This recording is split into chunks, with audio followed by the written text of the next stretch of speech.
Comentário do F.F. Bruce, Introdução a Gênesis, por H.L. Ellison, capítulo 1 a 11, David F. Payne, capítulo 12 a 50.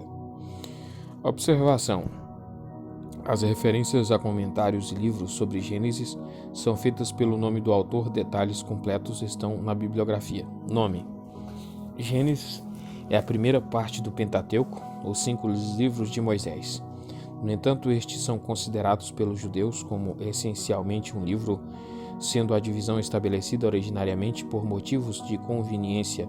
Nos primeiros dias da escrita, teria sido muito difícil incluir os 5 livros da lei hebraica, Torá, literalmente instrução, em um rolo por motivos técnicos. Tradicionalmente, as 5 seções são chamadas em hebraico pela palavra de abertura Bereshit. Gênesis é a transliteração do nome grego usado na Septuaginta, que significa origem. Autoria: algumas partes do Pentateuco são explicitamente atribuídas a Moisés. Êxodo 17, 14, 24, do 3 ao 7, Deuteronômio 31, 24 ao 25. Mas, como um todo, ele é anônimo, com exceção de suas palavras de despedida em Deuteronômio, capítulos 1 a 11. Moisés não fala na primeira pessoa. Historicamente, o uso do Pentateuco pelos samaritanos faz com que seja muito difícil situar a presente forma do livro depois da morte de Salomão, quando o norte se separou de Judá, a não ser que a autoria mosaica seja rejeitada por motivos a priori. A posição mais simples é considerar Moisés como responsável pela escolha do material, sem ter de afirmar que ele mesmo colocou tudo por escrito. Algumas partes foram obviamente passadas adiante de forma oral, independentemente da época em que foram escritas. Algumas poucas passagens devem ter assumido a presente forma após o tempo de Moisés. Há estudiosos que argumentam que a maior parte do material de Gênesis já existia em forma escrita antes do tempo de Moisés. Alguns fundamentam isso na teoria de que a expressão "esta é a história" 2:4, 5:1, 6:9, 10:1, 11:10, 25:12, 36:1, 37:2, traduzida de diversas maneiras na NVI, é um colofão, uma frase de identificação do tipo encontrado nas tábuas de argila da Mesopotâmia, marcando a conclusão de uma seção, e que por isso essas seções já existiam em tais tábuas de argila. Por mais atraente que seja esse ponto de vista, contém problemas sérios. Há também o ponto de vista de que José traduziu a primeira edição de Gênesis. Ele poderia ter feito isso, mas não há a menor evidência de que o tenha feito.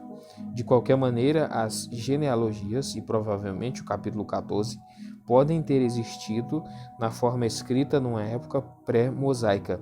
Independentemente de como a informação foi preservada, o que parece mais sábio é considerar a escolha e ordenação do material como obra de um homem, Moisés. A estrutura e o propósito de Gênesis. Gênesis consiste em 2 livros estreitamente ligados. No capítulo 11 temos o início da história do ser humano, em que lemos acerca de tudo que precisamos saber para entender os propósitos salvíficos de Deus. Nos capítulos 12 ao 50 lemos acerca do início de Israel, mas o que temos é praticamente só a história da salvação. Assim como ocorre Rei Shelshit, Teologia do Antigo Testamento. Assim como ocorre no primeiro livro, o segundo também nos dá somente um esboço básico que está preocupado principalmente com a importância da fé e com a reação de cada indivíduo. As genealogias servem a um propósito duplo.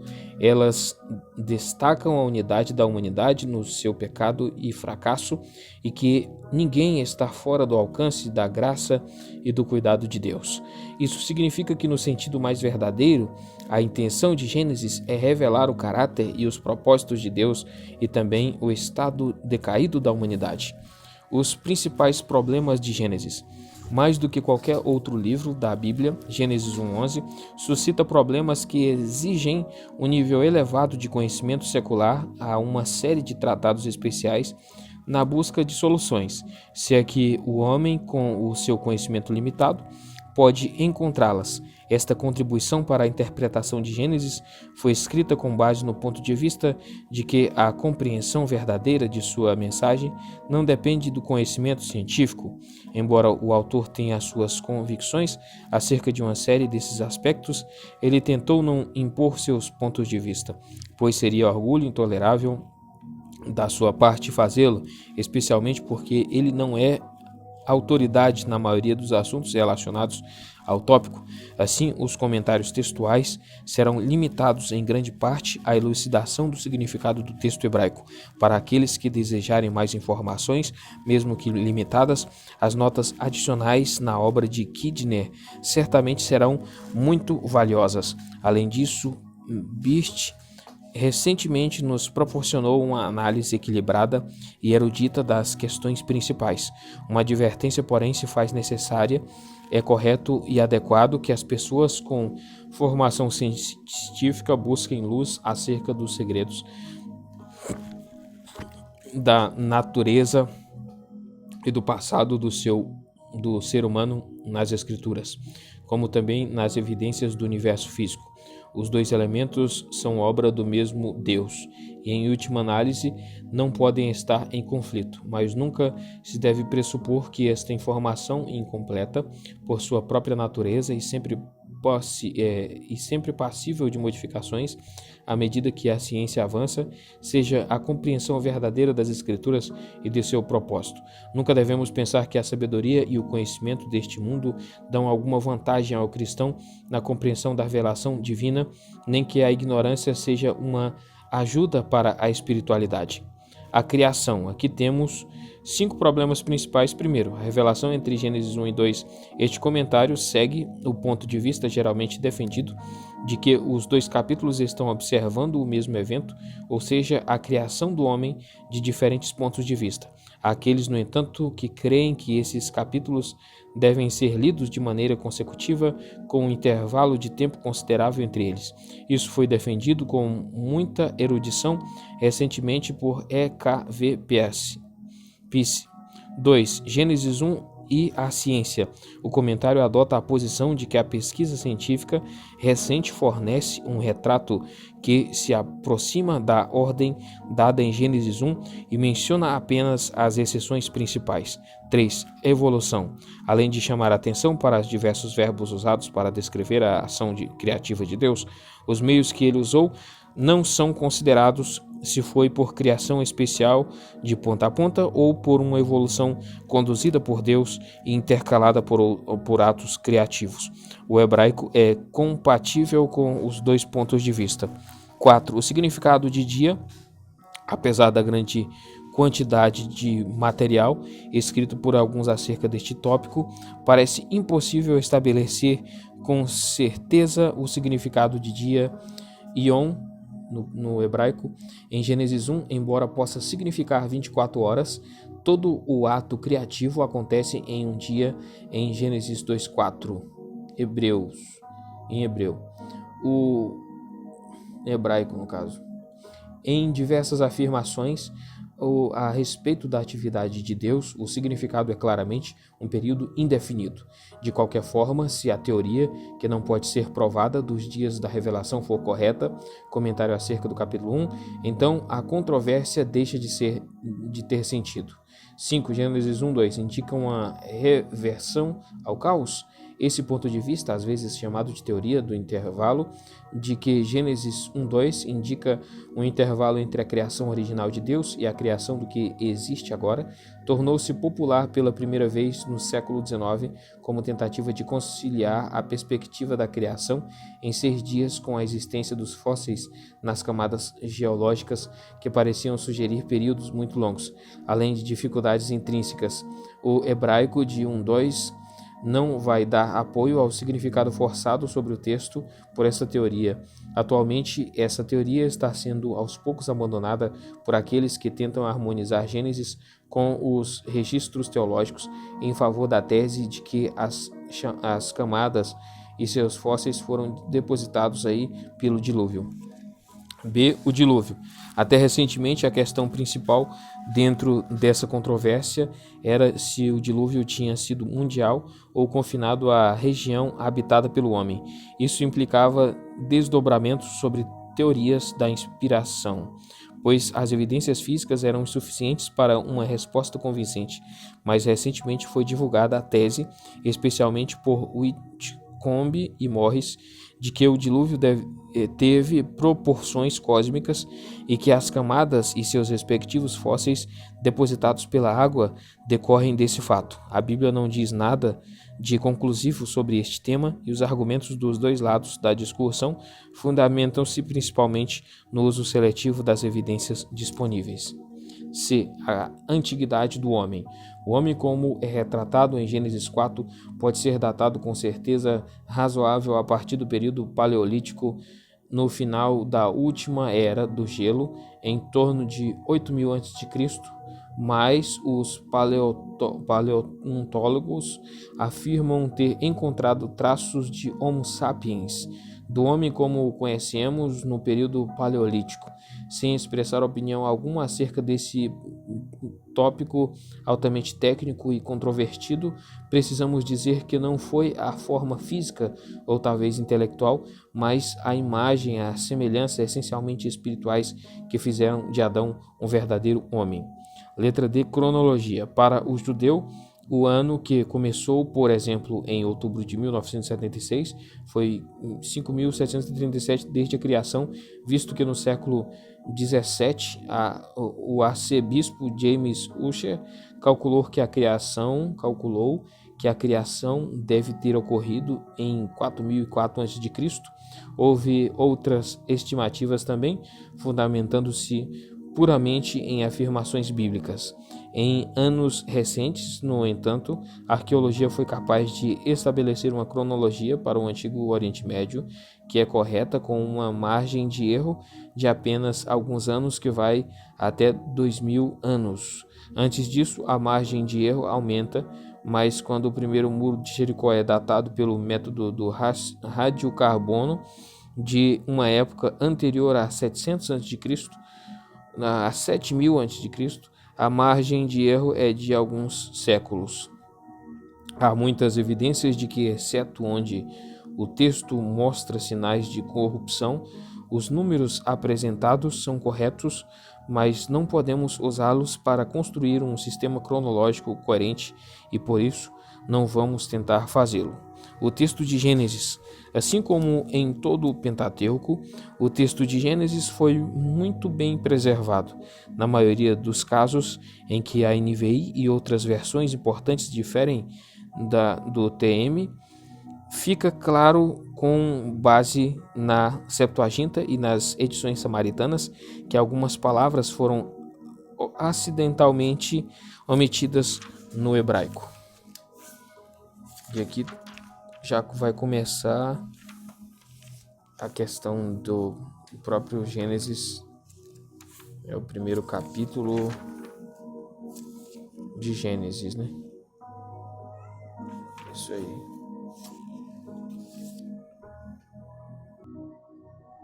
Então aqui eu já começo o capítulo 1 do F.F. Bruce, né, de Gênesis. Os primórdios da humanidade. 1 e 11:32. Não importa o ponto de vista que se defenda acerca da relação entre os dois relatos da criação, introdução, os problemas principais de Gênesis é claro que o primeiro é escrito do ponto de observação de Deus, enquanto o homem é o centro do segundo do relato. Enquanto o primeiro conduz a criação do homem, o seu clímax é a satisfação de Deus, como é expresso no sábado. No segundo, o clímax é a satisfação do homem quando ele encontra a sua complementação na mulher. Só mesmo consideramos a priori só mesmo considerações a priori vão nos levar a duvidar de que o segundo relato veio a nós em sua essência diretamente do próprio Adão. O primeiro é obviamente revelação direta. Número 1, letra A criação do ponto de vista de Deus. 1 e 2, 3. A sugestão de que Gênesis provém da mitologia acadiana ou sumeriana mostra somente como a recusa de aceitar a revelação leva o ser humano à insensatez. Não se faz sugestão alguma acerca de como todo politeísmo grosseiro foi eliminado de poemas como Enuma Elish,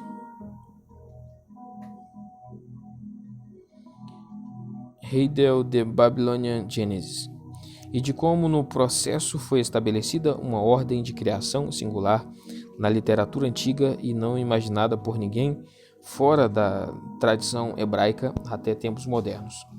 Não sabemos a quem a revelação foi dada. Se preenchemos a lacuna com o nome de Moisés, é porque não sabemos de nenhum outro mais adequado. Também é impossível dizer se a revelação foi puramente verbal ou principalmente visual. Há muito favor do segundo ponto de vista, o que poderia significar que os 7 dias foram dias de revelação, mas precisamos insistir em que esse ponto de vista, como qualquer outro, não pode ser provado. O capítulo começa com a simples afirmação: no princípio Deus criou, que é bara, no bara Elohim, bara hebraico, os céus e a terra. Como em João 1, não há artigo definido antes de princípio. A revelação se ocupa somente com este mundo e com todo o espaço que está estritamente ligado a ele, os céus e a terra. Embora, obviamente, devamos deduzir que tudo o que foi criado antes, como os seres angelicais, foi igualmente obra exclusiva de Deus. A história, como toda a Bíblia, se limita à área da experiência e atividade humanas. Deuteronômio 32:8. A tradução proposta pela NEB, GNB, RSV, Spacer e muitas outras versões modernas remonta aos comentaristas judeus medievais e é gramaticalmente possível, mas é pouco provável que um capítulo escrito num estilo tão bem elaborado como o de Gênesis 1 começasse com uma frase tão confusa. O verbo traduzido por bara, que ocorre 44 vezes no Antigo Testamento, é usado somente para a atividade de Deus e denota a produção de algo fundamentalmente novo por meio da ação de um poder criador soberano, transcendendo completamente o poder que o homem possui. Autor Driver. Ele contém tanto a ideia de total falta de esforço quanto a de creatio ex nihilo, visto que nunca está relacionado a nenhuma menção do material Vonrad. Esse verbo é usado em 1:21-27 acerca da introdução de um novo princípio na obra da criação. Embora o versículo de abertura possa ter a intenção de introduzir a narrativa como um todo, é mais provável que se refira ao começo do processo criativo. Pessoas de perspectivas muito diferentes têm argumentado que não podemos conceber a criação a partir do caos, sem forma e vazia, apelo que muitas vezes é feito com base em Isaías 45:18. Muitos têm usado este argumento para justificar a tradução e a terra se tornou sem forma e vazia, implicando com isso a destruição da criação original. Mas essa versão é diretamente contrária à sintaxe hebraica. Aliás, o uso do caos prejulga o argumento. Quando o material para a formação do mundo veio à existência, somente o olho de Deus era capaz de discernir do seu propósito final. Por seu espírito, ele estava separando o material. Há pouco a favor da tradução, um forte vento. Nas relativamente poucas passagens poéticas em que Deus é usado como um superlativo, o contexto normalmente deixa isso claro. O sentido é transmitido de forma excelente da expressão poder de Deus. A palavra para abismo, terron, é associada pela maioria dos estudiosos a Tiamat, a deusa do caos, na mitologia babilônica. Isso é provável, mas os profetas de Israel estavam tão convictos da onipotência de Javé que eles nunca hesitavam em usar termos mitológicos como metáforas mortas. O primeiro dia, 1 do 3 ao 5. A luz é um dos atributos extraordinários de Deus. Não há indicação alguma de onde possa ter vindo a luz ou de como a escuridão poderia coexistir com ela.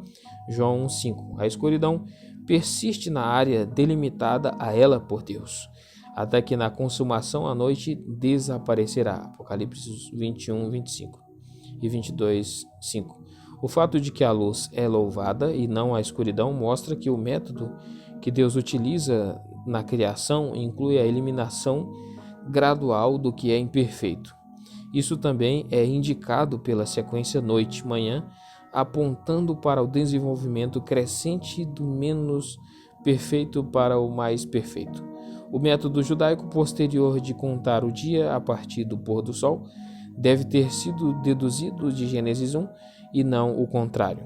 Versículo 3. E Deus disse: o que é dito deve expressar o pensamento e a vontade de quem fala. Isso é especialmente verdadeiro em relação ao hebraico, em que dabar significa tanto a palavra quanto a coisa citada. Para Deus não há lacuna entre pensamento, palavra e resultado. Versículo 4. A luz era boa. Nós usamos bom para expressar a nossa aceitação. Quando esse termo se aplica à opinião de Deus, significa conformidade com a sua vontade. A luz era exatamente como ele queria que ela fosse. O segundo dia, 1:6-9. A separação entre a atmosfera e o mundo. Para uma compreensão apropriada, precisamos lembrar que o hebraico não tem uma palavra para gás, um termo relativamente recente. Versículo 6. Firmamento. No sentido de espaço, vastidão, é uma boa tradução para raquia. Essa versão vem por meio da VA, vindo do latim da Vulgata abóbada. Como aparece em algumas versões, é apenas interpretação. Isaías 40:22. Mostra que o Antigo Testamento não está necessariamente pensando em uma abóbada sólida. Aqui, versículo 7, fez, criou, fez, vemos o ato criativo de Deus junto com o seu falar. A explanação mais natural seria que essa ligação se refere à atividade contínua de Deus, trabalhando em algo que viera à existência por meio da sua ordem. Isso daria espaço para o desenvolvimento desejado e orientado por Deus daquilo que ele tinha chamado à existência. Não há elogio ao trabalho do segundo dia, provavelmente porque foi concluído no terceiro dia. O terceiro dia, 1 do 9 ao 13. O aparecimento da terra seca, versículo 11, vegetação, inclui as formas mais primitivas de plantas em crescimento, por isso spacer, que a terra irrompa em crescimento. O quarto dia, 1 do 14 ao 19. É aqui que, em geral, os leitores atuais se afastam de Gênesis. Para eles, é absurdo que o Sol e a Lua tenham vindo a existir depois do aparecimento da Terra. As respostas conservadoras mais comuns, que o Sol não tinha se tornado visível até então porque as nuvens encobriam a Terra, ou que na verdade o versículo 16 é retrospectivo, Leopold, tem a desvantagem de não serem demonstráveis e de serem inaceitáveis para o cético. Devemos observar que luminares é uma melhor tradução do que luzes, como também lâmpadas, Vonrad, seria uma boa opção. Ou seja, esses objetos devem ser considerados transmissores e não gerados de luz. Isso e o fato de o Sol e a Lua não serem citados pelo fato mostra que há uma diminuição intencional da sua importância numa época em que eram adotados quase no mundo todo. Eles são mencionados em virtude da função que realizariam como guias para os grandes e cruciais ritmos de vida que têm maior importância para os animais do que para os vegetais. Esse ponto de vista não contradiz a afirmação frequente de que a obra do quarto dia é paralela à do primeiro. O quinto dia, 1 do 20 ao 23. Gênesis 1 não discute o problema de onde exatamente a vida começa. Para Gênesis, como para o Antigo Testamento em geral, a vida implica a possibilidade da ação e da escolha. Assim temos o termo seres vivos, alma vivente, Nefesh Hayah, usado expressamente para se referir ao homem em 2:7, aplicado a toda a criação animal, com a sua habilidade de criar vida nova. Assim, estamos tratando com uma evolução totalmente nova na história da atividade de Deus, e por isso temos a palavra criar, quebara, mais uma vez, embora não haja indicação alguma da natureza exata da ação de Deus. Versículo 20, aves, coisas com asas. O termo inclui tanto os dinossauros alados, com o que precederam as verdadeiras aves, quanto os insetos. O sexto dia, 1 do 24 ao 31. No sexto dia, o trabalho do quinto é continuado em nível mais elevado. A classificação dos animais é funcional e não científica, ou seja, os que seriam domesticados, rebanhos domésticos, animais selvagens e animais menores, os demais seres vivos da terra. Aí há uma interrupção brusca em vez de ordem divina e a associação com o que já existe. Produza a terra. Há um ato de Deus para o qual ele chama a atenção. Façamos o homem. Leopold ainda defende com veemência o ponto de vista tradicional cristão de que o plural faz menção da Trindade. Isso não deveria ser completamente rejeitado, mas nesse contexto não é convincente. A interpretação rabínica de que Deus está falando com os anjos é mais interessante, pois a criação do homem os afeta. Salmos 8:5, 1 Coríntios 6:3 e Jó 38:7. Mas não há sugestão aqui de que tenha havido cooperação dos anjos. O plural provavelmente tem a intenção de chamar a atenção para a importância e a solenidade da decisão de Deus. O elemento novo na criação do homem foi que ele seria formado à sua imagem, a imagem de Deus, o que seria demonstrado acima de tudo no seu domínio sobre a criação animal.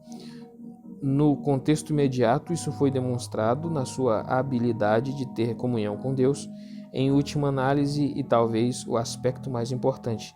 Isso fez possível a encarnação da Palavra de Deus. Outras implicações se tornaram claras à medida que a revelação continuou. Há uma tendência bem difundida de considerar o homem como, em certo sentido, intrinsecamente superior à mulher. Acerca dos efeitos da queda sobre o relacionamento entre o homem e a mulher, o comentário de 3,16 no propósito de Deus. No entanto, o masculino e o feminino são parte da imagem de Deus no ser humano.